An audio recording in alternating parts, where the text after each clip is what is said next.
I'm Nancy Hoffman, the Executive Director of the Chisago County HRA EDA. We are sponsoring this event today to bring students together with businesses so that students might find a career path in manufacturing.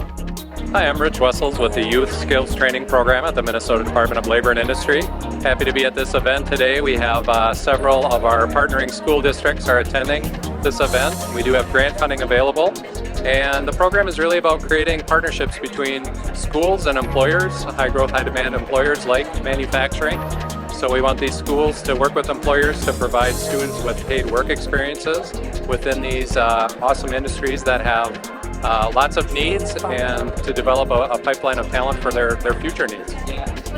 Good morning, everyone. I am Della Ludwig. I am a workforce strategy consultant with the Minnesota Department of Employment and Economic Development. I am here today in Chisago County at a career fair with students, and we are here celebrating the Manufacturing Month for a tour of manufacturing. We have over 250 students joining us today to celebrate Manufacturing Month. This is my region for Central Minnesota, and I'm happy to be here joining in with Nancy Hoffman with Chisago County. And with this, we are hoping to do more career exploration with students and having them explore and experience different job opportunities. Manufacturing salaries are average around $70,000 per year, and the average pay scale will continue to increase in the next coming years. We also have approximately over 86,000 jobs that will be opening through 2030. So please feel free to reach out to us if you'd like more information about joining us in Manufacturing Month. So I'm a labor market analyst with the state of Minnesota. I'm an economist, basically. I study jobs and kind of where people work, how much they make, where they drive, who they work for, things like that.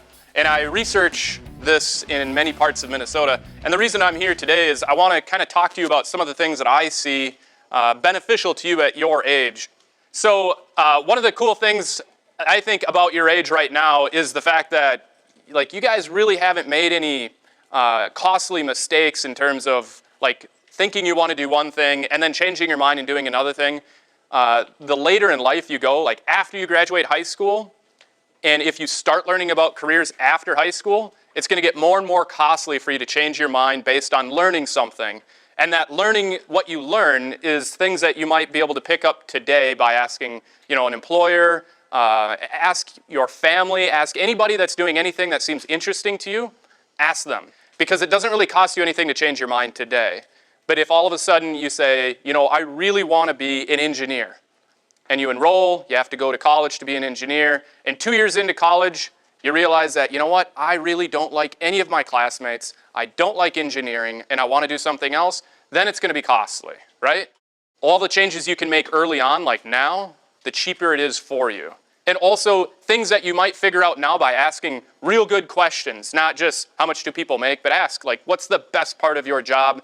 And all these employers here, they have many, many different types of occupations. So even though they might be seen as a manufacturer with a lot of assembly jobs or welding jobs or something like that, there's a multitude of different occupations. They all have to have accountants and human resource managers and purchasers and all sorts of different back-end occupations that you just don't typically see. And the reason that all this is super important to you is because a job is basically how you get where you want to be, right? I'm going to try to help you, these folks are going to try to help you, your parents, your teachers, everybody's going to try to help you form that path and help put you on the right direction, but none of us are going to be doing the job but you. You're going to be the only ones doing it. You're going to be stuck with your success and failures when it comes to this. So you kind of have to own it. It's really up to you to be your own advocate and to really ask the questions that you need to ask instead of just relying on somebody else. Also something to keep in mind, since I do publish a lot of, we are the ones that produce all the wage records. So if you're interested in a particular occupation and you figure out how much it pays, we're the ones that produce that.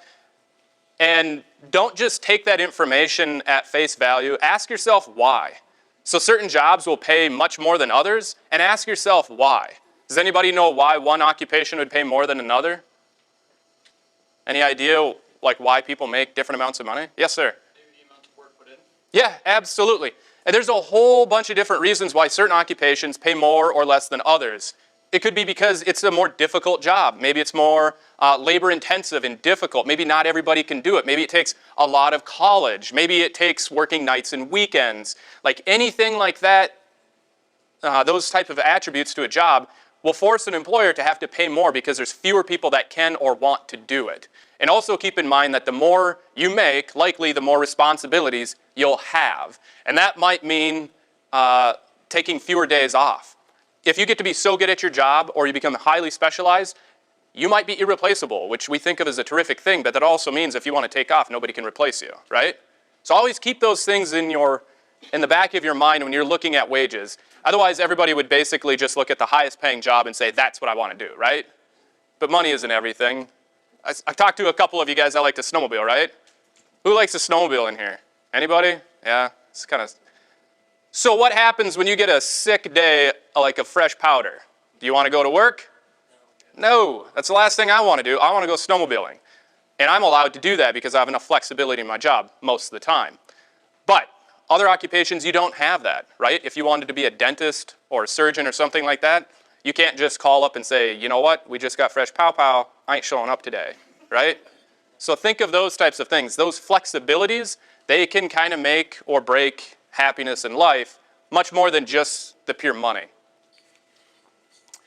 And as you're going through this, as seniors, you've probably already started this process of college enrollment or not.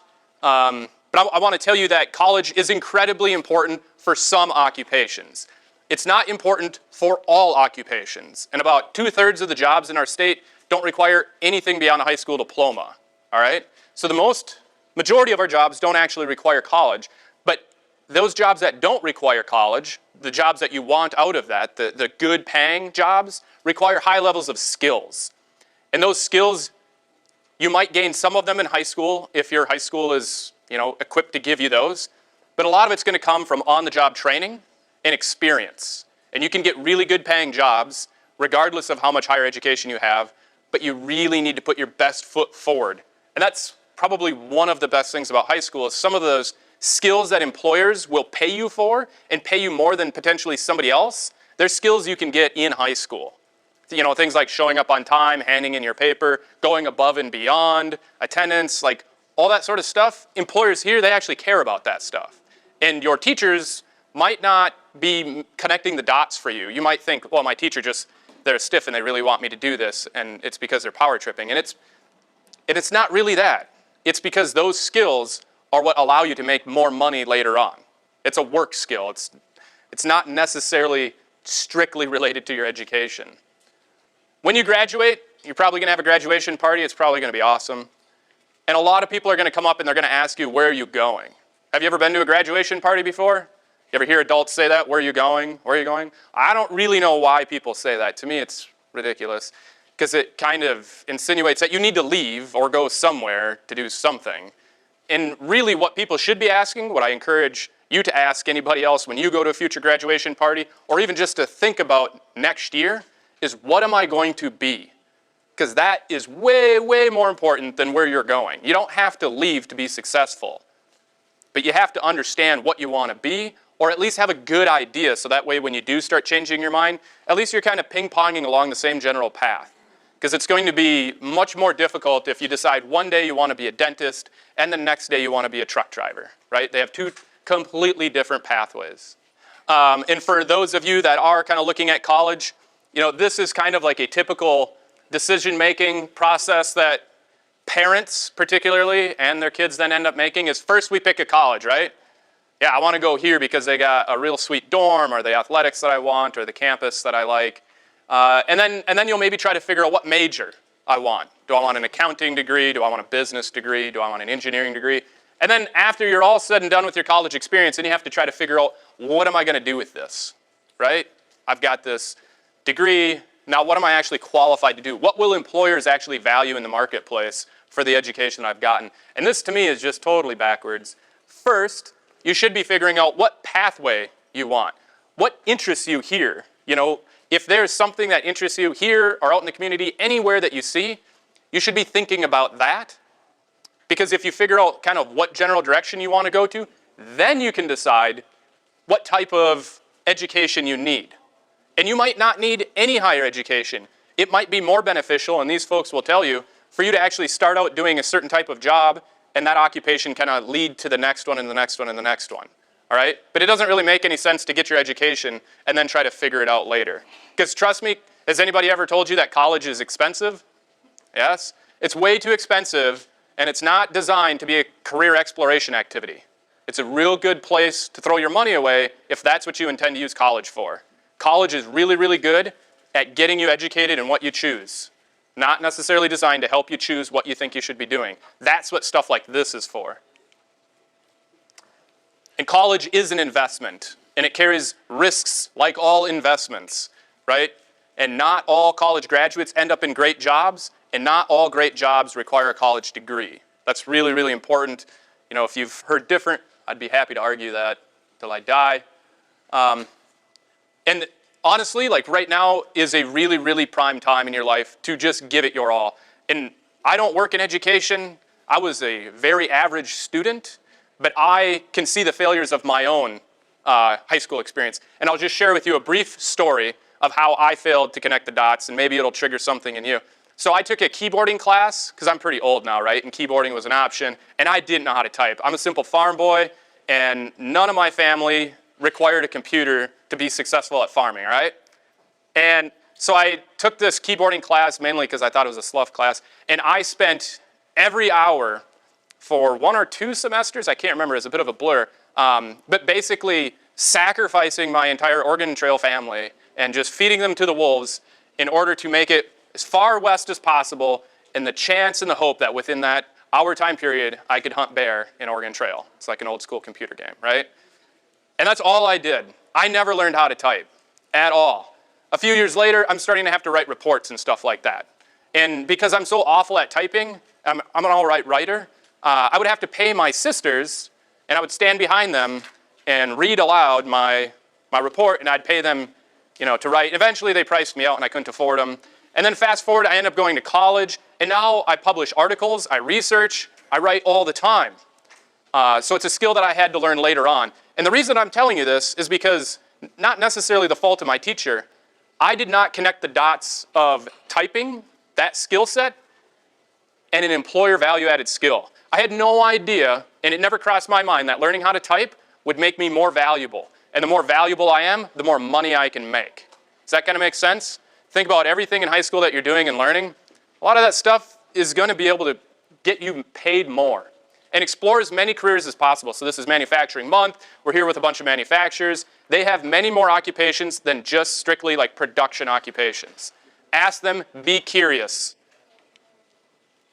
And yeah, do everything you can and then figure out what type of education you need. Because it all comes down to getting a job, right?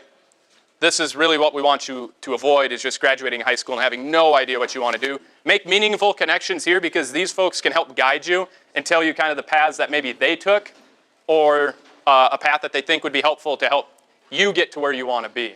If you're interested in learning what occupations are in demand in this area, you can just Google DEED career pathways, and it'll get you to like a little dashboard tool.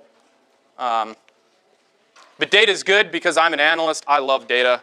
I wish you all the best of luck. And like I said, make sure you engage with all these employers and ask tons of questions. It'll help you in the long term. Thank you. Thank you for your time. Good luck.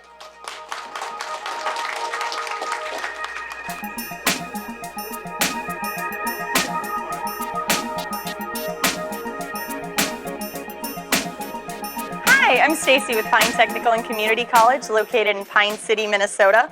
We have quite a variety of programs when it comes to manufacturing. We have our applied engineering and technology. We have applied systems, automated systems, precision machining, welding. We also offer construction and auto, and we are the only school in the state of Minnesota to have gunsmithing. So we're out here today speaking with our students of local high schools about these opportunities and how they can come to school with us and move on to work for manufacturers in the area. This is Darren. Darren is one of our lab assistants at the college. And Darren, can you explain a little bit about what you do? What I do at the college is I make sure that the student experience when it comes to labs are where they should be. I'm going to make sure that you're safe as you're going through all your instruction, and I'm going to make sure that you succeed as much as humanly possible before you go out into industry. If you're interested in learning more about Pine Tech and what we have to offer, or coming and touring some of the labs that Darren works in, we would love to have you check out our website at pine.edu and request some more information, or sign up for one of our Explore Pine visits. We offer open houses once a month, generally on a Wednesday at 6 o'clock p.m. So come tour our beautiful campus and see all that we have to offer. Hi, I'm John Meese, and I'm with Inside Sales, and this is Brenda Duong with our HR department. We are here today with Step Manufacturing. So we build asphalt repair equipment, and we build that equipment from the ground up. So we're taking in raw materials to build that equipment, and we take it in, we cut it to size, bend it to the prints that are released from our engineering department. We take those bent parts then and bring them over to our fab section, which welds them together using jigs. We have everything from our own engineering team. We do our own purchasing. John's here with Inside Sales, so we have our own sales reps that go out and sell the equipment, and then it gets pushed through to the shop.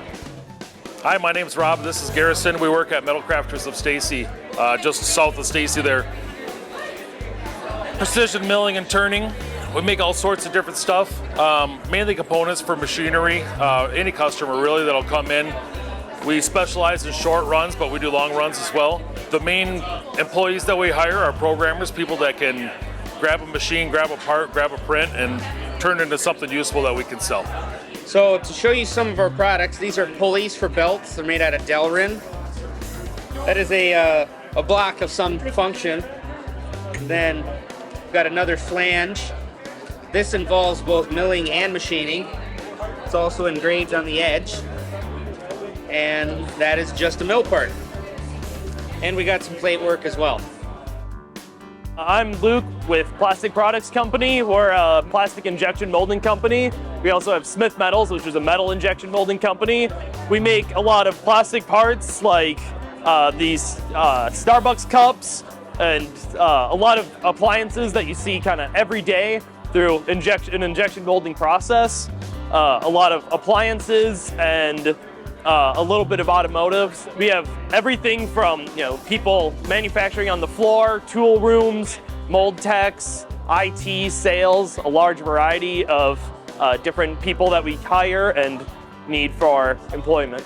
Yeah, we're an employee-owned company, which means that as you work for our company, you get stocks in the company, and that's just on top of your paycheck, and it's a great way to invest in your future without having to put any extra money away out of your paycheck. And it's a pretty unique thing, and it's a really good opportunity for anyone who comes to work with us. We've been around for about 60 years now. And we've been growing pretty rapidly. We currently have 11 different facilities, and we are still growing and doing very well as a company. So we should be pretty reliable to stay around for a while.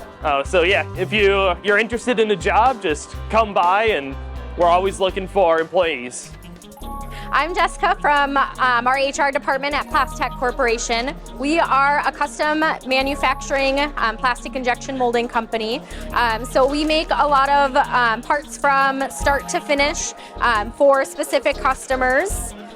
So the plastic will actually be injected into molds that we have inside the machines, and the product will form and harden and come out into products that you see in your everyday. So we have some production positions. We have material handling, warehouse, mold setup techs that are going to be working with the molds inside of our machines. Our process techs work with the computer systems of the machines, troubleshoot anything that goes down, any sort of office position, so accounting, human resources, from the ground up of different positions. If you are interested in learning more about Plastech Corporation or the jobs that we have available, go to plastechcorporation.com. PLASTECH corporation.com. Hi, I'm Brian with Kendall Howard. We're out of Chisago. We're a sheet metal fabricator. We take a blank sheet of sheet metal and turn it into cabinets, other wall mount cabinets. We make full-size server cabinets, workbenches, desks for training. We're hiring in positions anywhere from assembly to welding to product design, quality control. We have an HR department where these ladies are from, engineering, sales. So there's a lot that goes into taking a blank piece of metal and turning it into this or this. Kendall Howard's a great place to work because we have competitive wages, great benefits. They feed us often. We just had a Dickey's buffet yesterday. We have frequent potlucks, short commute to work if you're from the area. Kendall Howard will knock your socks off. Hello, I'm Kayleen Jacobs with Sunrise Fiberglass. We make fiberglass composites and we are located in Wyoming, Minnesota. We are hiring for all open positions. If you're interested, let us know. Hi, good morning everybody. My name is Elijah. I work with Schwing America. Schwing is based out of White Bear Township and we make cement pumping equipment. Very large trucks and tow-behind cement pumps. We're currently looking for many types of manufacturing positions, including welders, painters, fabricators, assembly people, and mechanics. So if you have any interest in any of those types of positions or other positions, including call center positions, warehouse, and even finance, we're looking for those folks as well. So thanks for your interest in Schwing America. Hi, my name is Stacy Sill. I'm president of General Pattern. We are a plastics manufacturing company that's located in Blaine in Wyoming. We do everything from 3D printing to high volume injection molding and everything in between. We're a single source solution to our customers, so we have everything for molding from 3D printing, polyurethane molding, rotomolding, injection molding, high, low, and medium volumes, thermoforming. We have some welding, just a lot of different processes, our own paint department, assembly operation, and trimming as well. So we have entry-level jobs all the way up to skilled jobs. Most all of our jobs have on-the-job training. And we have a lot of different openings right now for different types of jobs that could be entry-level. We have press operating, set of technicians, processing technicians available. Those might need some on-the-job training, but we're definitely interested in training people.